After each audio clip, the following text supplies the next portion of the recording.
Apa hukum bagi seorang isteri memasang alat pencegah kehamilan atau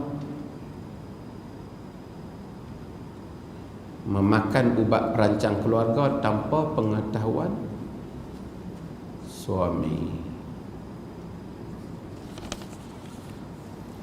Ada beberapa hal dalam hal ini. Yang pertama, boleh tak satu orang rancang keluar anak dia supaya dia tak dapat lagi anak?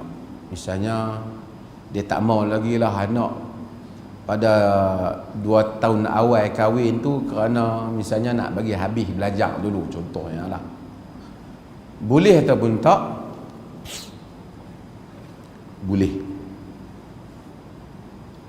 selagi mana dia tak memutuskan langsung zuriat tu. Maksudnya dia buat bagi tak boleh dapat sampai bila-bila.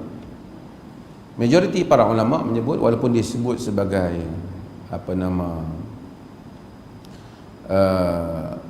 sebahagian mereka memakruhkannya, tapi oleh kerana ada hadis Jabir yang diriwayatkan oleh Imam Muslim, di mana Jabir menyatakan kunna na'zal wa Qur'anu yanzal, kami melakukan azal. Azal ni dulu ialah bila pasangan melakukan persetubuhan, suami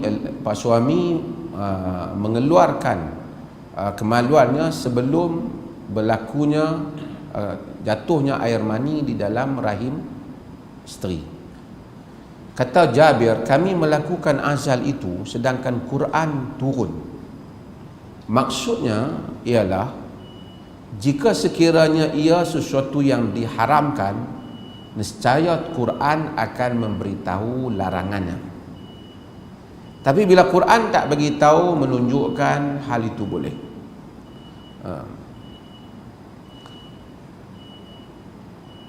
Khasnya, khususnya apabila mereka pergi semasa peperangan dan seumpamanya, maka hadis ini menjadi asas boleh.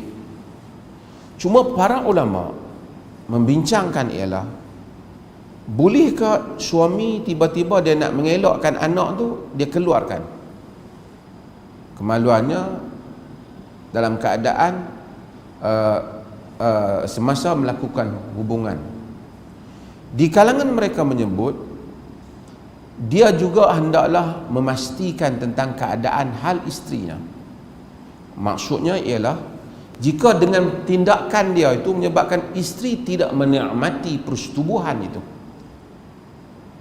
belum isteri menikmati dia dah keluarkan kerana dia fikir anak tu dia tak boleh.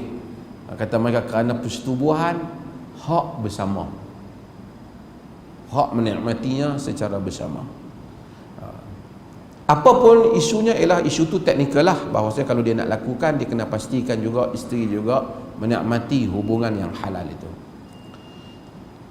Kalaulah satu orang suami isteri berpakat nak rancang keluarga dia, maka boleh, dengan syarat kata mereka dia tidak putus kata tak mahu anak langsung. Kerana tak mahu anak ni menyanggahi fitrah perkahwinan dan menyanggahi di mana Nabi sukakan supaya kita banyak anak. Masuk kalau dia rancang lagi 3 tahun lepas kahwin, tak mau lahir luar negara, nak balik dalam negara, itu semua tidak menjadi masalah. Cumanya kalau sekiranya isterinya lakukan, macam dia tadi, isteri dia pasang, boleh tak? Ada hal boleh, ada hal tak boleh. Hal yang boleh ialah kalau sudah ada kesepakatan, misalnya masa nak kahwin ni, kita boleh kahwin tapi saya tak mau lagi lah ada anak masa duduk di luar negara ni ataupun masih duduk belajar ni. Dia kata tak apa, saya setuju. Jadi bila dia setuju, dia tak, dengan tu sebelum kahwin dia dah pasang alat tu, memang dia tak dapat, suami tu mungkin tak tahu, tapi kita tak nak dapat, dia duk fikir tak dapat anak, tapi dia dah bersetuju. Maksud atas al-muslimun ala syurutihim, orang Islam di atas syarat yang dipegang.